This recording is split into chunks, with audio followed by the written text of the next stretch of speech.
इसी प्रकार अन्य प्रसंगों को श्रवण करने के लिए महाराज श्री के एकमात्र अधिकृत ऑफिशियल यूट्यूब चैनल को सब्सक्राइब करके बेल आइकन को अवश्य दबा दें।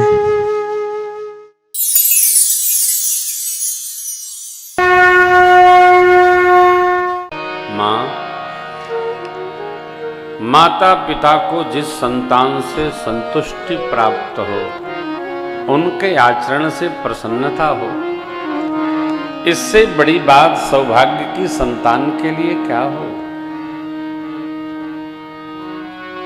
धर्म अर्थ काम मोक्ष उस जीव को सहज ही प्राप्त हो जाते हैं जिस जीव से उनके माता पिता संतुष्ट होते हैं। ये तो मेरा सौभाग्य है। वन में ऋषि मुनियों का दर्शन होगा, मुझे तप का सहज ही व्यवहार प्राप्त होगा। और मां 14 वर्ष के दिन कितने हैं, मैं शीघ्र होकर वापस आऊं। इतना सुनना था। चक्रवर्ती महाराज उठे और सिहाकर प्रभु को हृदय से लगा लिया। चक्रवर्ती जी महाराज कुछ बोल नहीं पा रहे हैं, आंखों से अश्रु झरझर झरझर बह रहे हैं, क्योंकि चक्रवर्ती महाराज ने प्रभु से यह वर मांग रखा है कि जब हमारे पुत्र हो के आप आए तो जगत के जीव पिता का जैसे अपनी संतति में पुत्र में प्रेम हो, मेरा आप में हो। बहुत समझाया प्रभु ने, बहुत समझाया, परंतु कई मां को लगा स्थिति प्रतिकूल होगी, कुछ कठोर भई हो। भगवान माता पिता को प्रणाम करके बड़ी अम्बा के पास गए। बड़ी अम्बा ने भी धधा करके राम जी को आशीर्वाद देते हुए कुछ खाने का आग्रह किया। वह समय मुहूर्त कब है जब आपके माथे पर तिलक होगा राम? गुरुदेव ने क्या समय दिया है? तब मेरे प्रभु कहते हैं, मां पिता देन मोहि कानन राजो,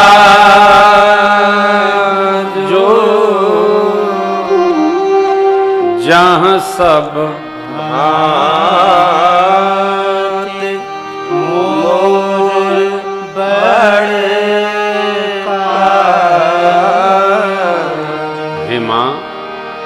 पूज्य पिताजी ने हमको अयोध्या का लघु नहीं वन का विशाल क्षेत्र राज समर्पित किया है, भेंट किया है। आप प्रसन्न मन से हमको आज्ञा दीजिए, हम जाएं और वापस आएं। मां बोल पड़ी, लाला राजदेन कह के बनराज दिया, महाराज से अधिक मेरा अधिकार है। पिता से सतगुण अधिकार मां का अधिक होता है संतान।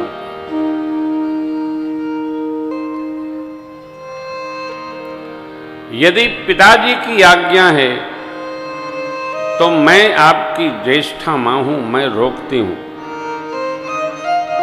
परंतु पुत्र यदि माता पिता दोनों की आज्ञा हो तो वन ही आपको 100 अयोध्या के समान फलदायी होगा। मां राम जननी है और विवेक सर्वकाल उपस्थित है मां का। मां ने कहा, प्रभु को आशीष मिल गया। अभी मां से सरकार संवाद कर ही रहे थे, इतने में सीता मैया को खबर हो गई, लक्ष्मण जी को खबर हो गई, और ये दोनों लोग भी प्रभु की सेवा में चलने के लिए तैयारी कर लिए, पूछे भी नहीं। लक्ष्मण जी को भगवान समझाते हैं, लाला पिताजी की यह स्थिति है, माताएं प्रजा सब दुखी होंगे, आप यहीं रह के सबका संहार करो। लक्ष्मण जी ने तर्क रखा, प्रभु हम किसी को कुछ नहीं जानते, मोह मोरे सबुई एक तुम स्वामी, मेरे तो आप ही सब कुछ है। सीता मैया को भगवान ने बहुत समझाया, परंतु मां ने कहा, आर्यपुत्र, शरीर छोड़कर परछाई कहां रहेगी? जीव का शरीर जहां है वहीं उसका प्राण तत्व है, जहां प्राण है तभी वो शरीर है। आप ही मेरे प्राण तत्व हैं, मैं यहां रहकर करूंगी क्या? या तो मेरा तन आपके साथ जाएगा, नहीं तो आप गए तो मेरा प्राण आपके साथ जाएगा। बड़ी अम्बा ने बहुत समझाया, लाला स्याजू को समझाओ, गोद झूला के बाद पलंग छोड़कर इन्होंने कभी कठोर भूमि पर पग नहीं रखा, वन में कैसे रहेगी? प्रभु ने बहुत भांति प्रयत्न किया, लेकिन मां स्वीकार नहीं की। भगवान ने सभी श्रेष्ठ जनों को, मां, पिताजी, माताएं प्रणाम किया। लक्ष्मण जी छोटी अम्बा से अनुमति लेने गए, मां ने आशीष सहित अनुमति प्रदान की। और देखिए क्या विकटता है अयोध्या के जीवन में कि जहां पर प्रभात वेला में युवराज पद पर अभिषेक होना था, मेरे सरकार का वनवास हो गया। यही मनुष्य की स्थिति है।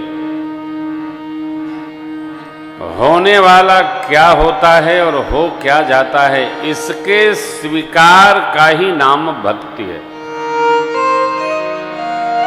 विषम स्थिति को भी समभाव में स्वीकार करना, ये भक्ति की प्रेरणा से ही संभव है, रोना नहीं। सम स्थिति सर्वकाल रहती नहीं है। विषम स्थिति में स्वीकार करने का अभ्यास हमको होना चाहिए। विषम स्थिति को जो स्वीकार कर लेता है वो भाग्यशाली होता है। गुरुदेव भगवान के चरणों में प्रणाम करके, ब्राह्मण देवताओं को वर्षासन भेंट करके बहुत भांति आशीष प्राप्त कर मेरे राम जी चले। सुमंत्र जी को चक्रवर्ती जी ने कहा, रथ लेकर जाइए राम जी, बहू जी और लाला को 4 दिन वन दिखा करके वन की भयानकता का बोध कराते हुए वापस लाइएगा। कदाचित सत्यव्रती राम न आए तो बहू जी को लाइएगा, मैं 14 वर्ष शरीर का संहार कर लूंगा। राम जी रथारूढ़ होकर मां भैया के साथ चले। पूरी अयोध्या की प्रजा भगवान के संग लगली। तमसा तटाया, भगवान ने माया प्रकृति को प्रेरित करके सबको शयन करा दिया। सब गहरी निद्रा में चले गए।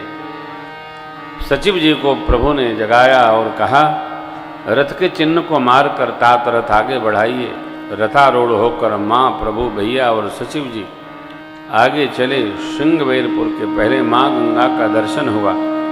बोलिए गंगा मैया की जय हो। 100 योजन दूर कोई बैठा गंगा जी की जय, गंगा जी की जय, गंगा जी की जय भी कह देता है, उसके पाप तत्क्षण नष्ट हो जाते हैं। उतरे रामदेव सरि देखी प्रणाम,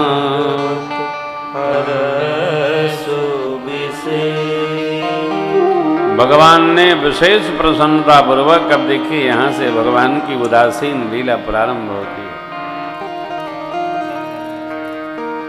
श्रृंगवेरपुर आया, प्रभु ने गंगा जी को प्रणाम किया। ये नर लीला है सरकार की। श्रृंगवेरपुर के राजा राम जी के सखा हैं। निषाद जी को पता चला, निषाद जी सपरिकर समाज दौड़ पड़े, चरणों में दंडवती किए और प्रभु को दिव्य सिंहासन भेंट किए। भगवान ने कहा, मित्र नहीं, हम इस वटवृक्ष के नीचे आसन पर पधराइए, बैठेंगे और फिर आपसे कुछ चर्चा करेंगे। जोहार करके भेंट लाके समर्पित करते हैं। भगवान ने वनवास की पूरी विधि बताई। निषाद जी ने आज्ञा दी, कुशा की साथरी बनाई गई और दिव्य वृक्ष के नीचे पधरा दिया गया। भगवान माँ भैया के साथ कुछ पाए, विश्राम भया, संध्या वंदन। मध्याह्न संध्या हुई। भगवान यहाँ रात्रि मुकाम करते हैं और प्रातः काल निषाद राज के यहाँ से तात श्री सुमंत्र जी को प्रभु ने विदा किया श्रीधाम अयोध्या, और अपने गंगा जी के पार उतरने के लिए केवट के मधुर तट पधारे। भगवान यहाँ आए और एक केवट नाव लेकर खड़े हैं। प्रसंग बड़ा भक्तिमय है। भगवान ने केवट से नाव मांगा, मांगी ना न केवट आना, कही तुम्हार मरम में जाना।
इसी प्रकार अन्य प्रसंगों को श्रवण करने के लिए महाराज श्री के एकमात्र अधिकृत ऑफिशियल यूट्यूब चैनल को सब्सक्राइब करके बेल आइकन को अवश्य दबा दें।